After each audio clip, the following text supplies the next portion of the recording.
सबसे पहले तो यहाँ उपस्थित सभी लोगों को मेरा नमस्कार, जय श्री कृष्णा। और माहिर हिंदी मासिक पत्रिका के सभी पूरी टीम को मेरी तरफ से बहुत बहुत धन्यवाद मुझे यहाँ आमंत्रित करने के लिए। मेरा एक छोटा सा एनजीओ है जिसमें फिज़िकली एंड मेंटली डिसेबल्ड बच्चे हैं, और ये प्रेरणा मुझे मेरी बेटी से मिली। मेरी बेटी जो कि आपके सामने ही है, एक सीवियर ऑटिज़म बच्ची है। जब ये हुई थी तब इसमें इतनी प्रॉब्लम्स नहीं थी, बट कहते हैं ना, जो होना होता है उसको कोई नहीं रोक सकता। और मेरी प्रेरणा मेरी बेटी बन गई। आज मैंने जो कुछ भी सीखा है, मतलब मेरे में जो भी पेशेंस आया इन बच्चों को लेके और इन बच्चों के लिए कार्य करने का, वो सिर्फ अपनी बेटी की वजह से आया। क्योंकि जब मेरी बेटी को कहीं भी मतलब ऐसा था कि कोई लेना नहीं चाहता, एडमिशन्स नहीं मिलते, तो मेरे को लगा कि क्यों नहीं मैं खुद ही एक ऐसा काम करूं जहां पे कि हमें इन बच्चों को रख सकूं।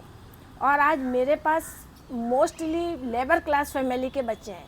क्योंकि अगर हम बाहर जाते हैं कि कोई भी मतलब हॉस्पिटल में कोई भी थेरेपी लेते हैं तो 1 आवर के 1000 रुपये मिनिमम चार्जेज होता है। एक लेबर क्लास फैमिली नहीं ले सकती। और 1 आवर में क्या आप बच्चों को सिखाओगे।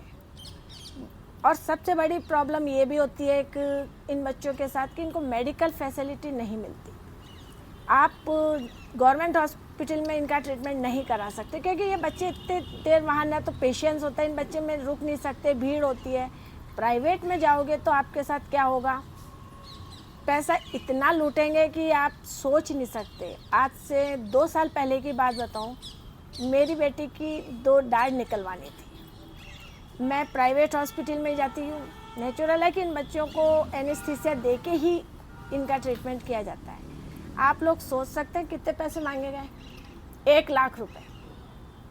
1 लाख क्रॉस भी हो सकते हैं। मैं भाई साहब गोल्ड की दांत लगवा थोड़ी रही हूँ, मैं निकलवा रही हूँ, उसके आप 1 लाख। दूसरा केस था मेरे ही स्कूल में, जो कि मतलब नागौर से आई थी और उसके जुड़वा बच्चे थे। उसमें से एक को निमोनिया हुआ, उसको हॉस्पिटल्स में रखा गया। 15 डेज बच्चे को कहते रहे वेंटिलेटर पे ठीक हो रहा है, एंड में बच्चा नहीं रहा और बिल 15 लाख। वो मतलब सड़क पे आ गई। तो एक तरफ हम मानते हो आज नॉर्मल लोगों के लिए बहुत कुछ है, लेकिन क्या नॉर्मल हम सब लोग मिलके क्या इन बच्चों के लिए कुछ नहीं कर सकते। आज आप लोग सोचिए, अगर इन बच्चों में से किसी के पेरेंट्स को कुछ हो जाता है, ये बच्चों को रखने वाला कौन है? कोई है? कोई नहीं है। क्योंकि सब लोग इन बच्चों से दूर भागते हैं। कोई भी गैदरिंग हो कर, अरे ये तो स्पेशल बच्चा है, दूर हो जाओ। मैं ये कहती हूँ इन बच्चों से दूर मत भागो। क्या बच्चा अपने आप स्पेशल हुआ है? उसकी मर्जी थी कि वो स्पेशल होकर यहाँ आए, या पेरेंट्स की इच्छा है कि उसका बच्चा स्पेशल हो? तो फिर इन बच्चों से नफरत क्यों, प्यार क्यों नहीं दिया जाता? अगर आज हम एक कदम बढ़ाएंगे तो आप देखो वो खुशी मिलती है इन बच्चों को। सुधीर सर को पता है कि जब ये मेरे एनजीओ में एक बार आए, बच्चे इतना खुश हुए कि हाँ हमसे मिलने कोई आता है। तो क्या हम इन बच्चों को प्यार नहीं दे सकते? क्या सिर्फ ये बच्चे नफरत के लायक होते हैं? नहीं ना। तो फिर एक कदम अगर हम बढ़ाते हैं तो एक एक करके कारवां बनता है। एक जना आएगा, दूसरा आएगा, तो इन बच्चों के लिए भी तो कुछ होना चाहिए।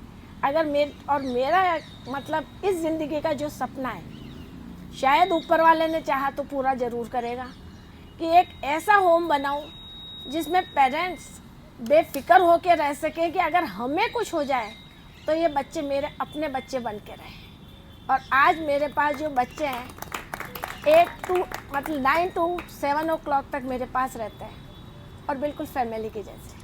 सबसे बड़ा कठिन काम होता है इन बच्चों को एडीएल में ट्रेन करना। इन बच्चों को नहीं पता होता है कि टॉयलेट कहाँ करना है, खाना कहाँ खाना है, खाना कैसे खाया जाता है। एक एक छोटी से छोटी चीज़ मतलब 10,000 बार सिखाता है, तब जाके ये सीखता है। तो मैं आप सबसे एक ही रिक्वेस्ट करूँगी कि मतलब सबके लिए काम करो, लेकिन अगर 1% हमने इन बच्चों के लिए सोच लिया तो शायद इन बच्चों की ज़िंदगी भी बेहतर हो जाएगी। Thank you sir. बहुत बहुत धन्यवाद आपका।